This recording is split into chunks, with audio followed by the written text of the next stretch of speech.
नमस्कार दोस्तों, हिंदी पीडिया चैनल में मैं भविष्य आज के बिंदु वाक्य विचार के साथ उपस्थित हुए हैं।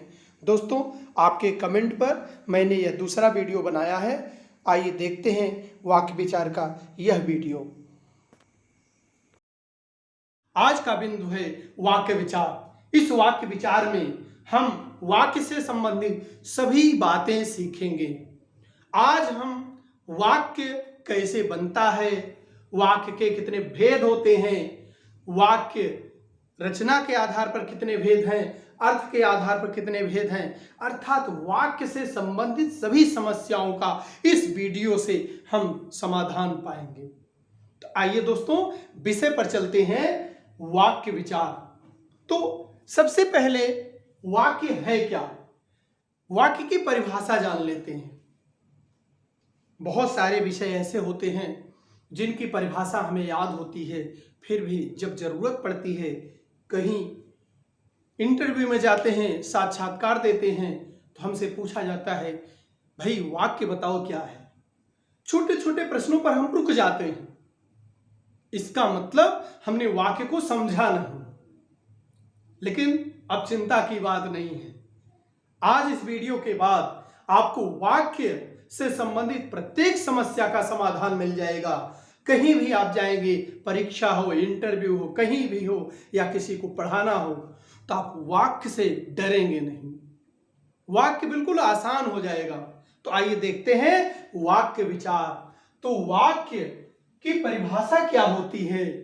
परिभाषा होती है कि वाक्य उन पदों को कहते हैं, वाक्य उन पदों को कहते हैं जो क्रमबद्ध हो, सार्थक हो और उनका मेल हो। पदों के मेल को वाक्य कहते हैं, शब्दों के मेल को वाक्य कहते हैं। तो शब्द किसे कहते हैं? शब्द वर्णों के मेल को कहते हैं। सेम परिभाषा चलेगी दोस्तों। शब्द वर्णों के मेल को कहते हैं। कैसे वर्णों के मेल? व्यवस्थित और सार्थक। व्यवस्थित और सार्थक। सेम उसी तरह से वाक्य की परिभाषा है कि पदों के या शब्दों के सार्थक मेल को वाक्य कहते हैं। पदों के या शब्दों के सार्थक मेल को वाक्य कहते हैं। अब सार्थक क्यों लगाया गया? ऐसे पदों का मेल न हो जिसका कोई अर्थ न निकले। तो सार्थक भी हो और व्यवस्थित भी हो, क्रमबद्ध भी हो, क्रम से लिखा गया हो, एक तभी वह वाक्य होता है। तो आइए आगे बढ़ते हैं। हमने परिभाषा देख ली है। परिभाषा जो है, पदों के व्यवस्थित, क्रमबद्ध एवं सार्थक मेल को कहते हैं। व्यवस्थित, क्रमबद्ध एवं सार्थक मेल को कहते हैं। किसको कहते हैं? व्यवस्थित, क्रमबद्ध और सार्थक मेल को। जब शब्द की परिभाषा पूछी जाए तब ऐसे ही बताना कि व्यवस्थित, क्रमबद्ध एवं सार्थक मेल किसका? वर्णों का, शब्द के लिए। और जब वाक्य के लिए पूछा जाए तो शब्दों का आ जाएगा, व्यवस्थित, सार्थक और क्रमबद्ध। तो दोस्तों, आशा है कि यह परिभाषा आपको नहीं भूलेगी। आइए आगे बढ़ते हैं। तो अब वाक्य के भेद की बात कर लेते हैं। वाक्य के भेद। वाक्य के भेद क्या है? वाक्य के भेद दो प्रकार से होते हैं। वाक्य के भेद दो प्रकार से होते हैं। पहला भेद है रचना के आधार पर और दूसरा भेद है अर्थ के आधार पर। रचना के आधार पर कितने भेद होते हैं? रचना के आधार पर रात, क्या लिखेंगे? रात। रचना के आधार पर 3 भेद होते हैं। रचना के आधार पर 3 भेद होते हैं। रति, कामदेव की पत्नी का नाम क्या था? रति। रति, रचना के आधार पर 3 भेद। रात लिखिए अथवा रति लिख लीजिए। रति, रति का अर्थ होता है प्रेम। तो रचना के आधार पर 3 भेद हुए। रचना के आधार पर कितने भेद हुए? 3 भेद। कौन कौन से भेद आए, इनको याद करना है। तो सबसे पहले कोई कार्य होता है तो हम क्या करते हैं? सरलता से शुरू करते हैं। कोई वाक्य होता है, कोई कार्य होता है, कोई शुभ कार्य होता है तो सरलता से शुरू करते हैं। काउंटिंग करते हैं तो सरलता से शुरू करते हैं, 100 से नहीं शुरू करते, 1 से शुरू करते हैं। ऐसे ही वाक्य जब शुरू करेंगे तो सरलता से शुरू करेंगे। सरलता कैसे दिखेगी? सरल वाक्य से दिखेगी।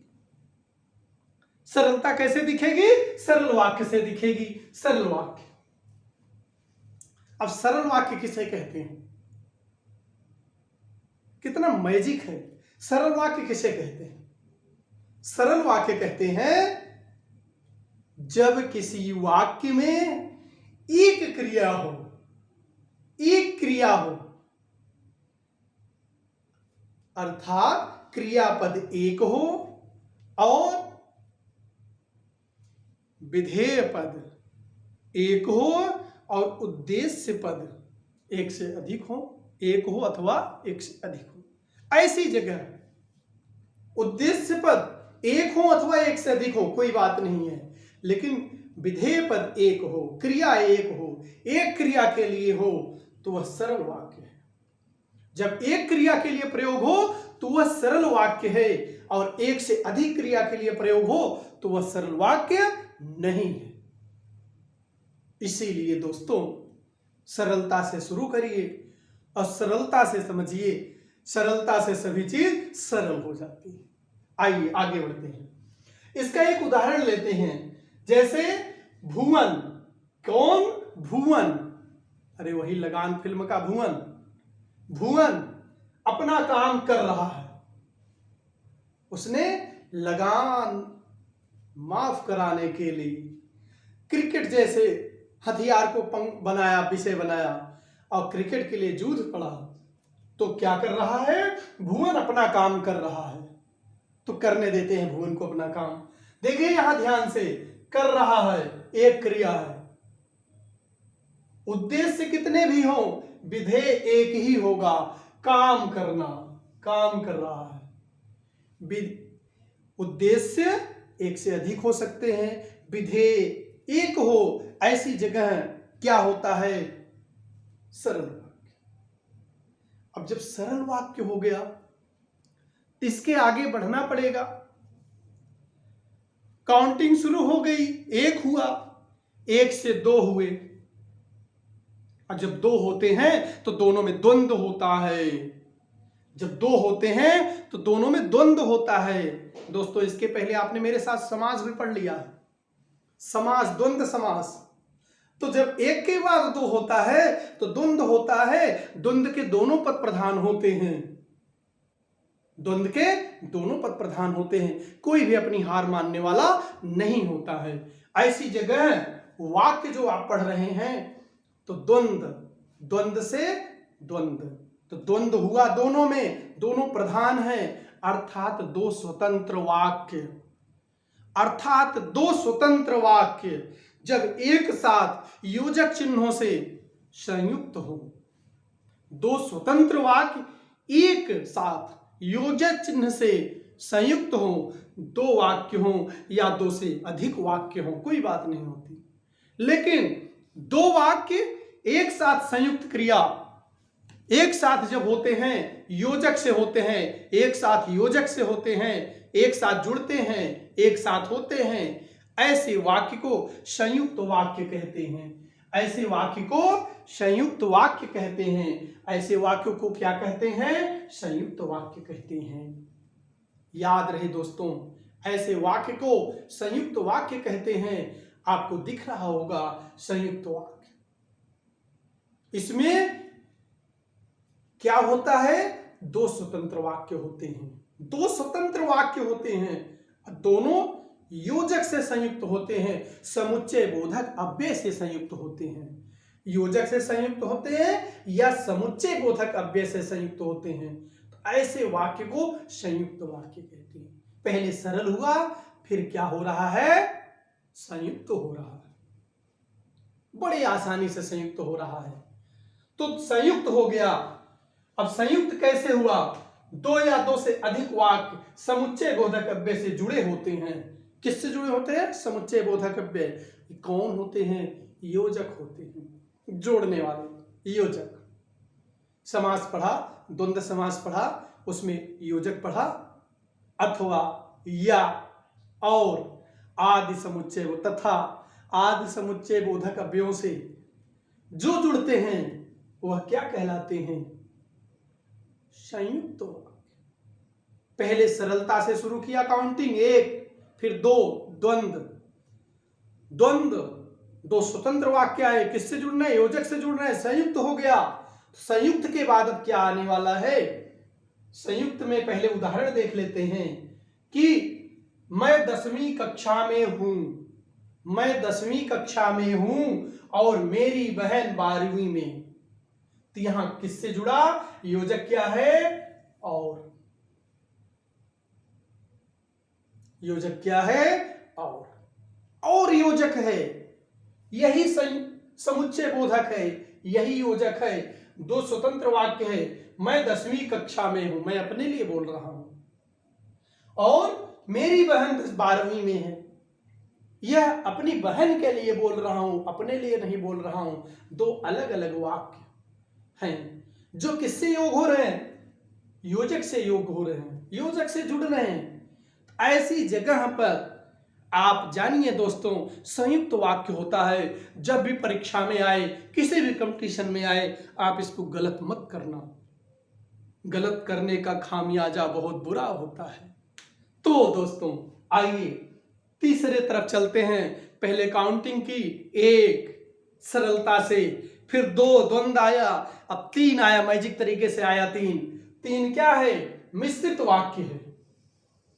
तीन क्या है? मिश्रित वाक्य है। दोस्त देखिए, जिस वाक्य में एक वाक्य दूसरे वाक्य पर आश्रित होते हैं, अर्थात एक से अधिक उपवाक्य होते हैं, एक वाक्य दूसरे वाक्य पर आश्रित होता है। किस पर आश्रित होता है? दोनों पर आश्रित कौन होता है? तीसरा। माता पिता दो होते हैं, माता पिता पर आश्रित कौन होता है? उनका बेटा आश्रित होता है। दूसरे पर तीसरा आश्रित होता है, अर्थात एक से अधिक वाक्य हो, उपवाक्य हो, और एक दूसरे पर आश्रित हो, निर्भर हो, एक दूसरे पर आश्रित हो, निर्भर हो। ऐसी जगह पर कौन सा वाक्य होगा? बोलेंगे, एक साथ बोलेंगे, कौन सा वाक्य होगा? मिश्र वाक्य होगा। मिश्र, मिश्री सा मीठा, मिश्र वाक्य, मिश्र वाक्य है। चलिए देखते हैं मिश्र वाक्य क्या है। जिस वाक्य में एक वाक्य दूसरे वाक्य पर आश्रित हो, तो एक वाक्य क्या हो? दूसरे वाक्य पर आश्रित हो, एक वाक्य दूसरे वाक्य पर आश्रित हो, वहां मिश्र वाक्य होता है। जैसे उदाहरण भी है दोस्तों, शिक्षक ने देखा कि नूतन खेल रहा है। शिक्षक ने देखा कि नूतन खेल रहा है। देखने का काम शिक्षक के द्वारा हुआ, कि किसके लिए? नूतन के लिए। तो मिश्र वाक्य क्या कहता है? एक से अधिक वाक्य होंगे और एक दूसरे पर आश्रित होगा। शिक्षक ने देखा कि वह खेल रहा है। आगे देखते हैं, कुछ ऐसे और उदाहरण लेकर उपस्थित हुए हैं। कोई कुछ मांगे तो वह मना कर नहीं करता, कोई कुछ मांगे तो वह मना नहीं करता। तो यहां क्या लगा है? तो शब्द से स्पष्ट हो रहा है एक वाक्य दूसरे पर निर्भर है। जब एक वाक्य दूसरे पर निर्भर हो, ऐसी जगह दोस्तों कौन सा वाक्य होता है? ऐसी जगह मिश्र वाक्य होता है। सदा ही जानिए मिश्र वाक्य, कभी भूलिएगा नहीं तो महंगा पड़ जाएगा।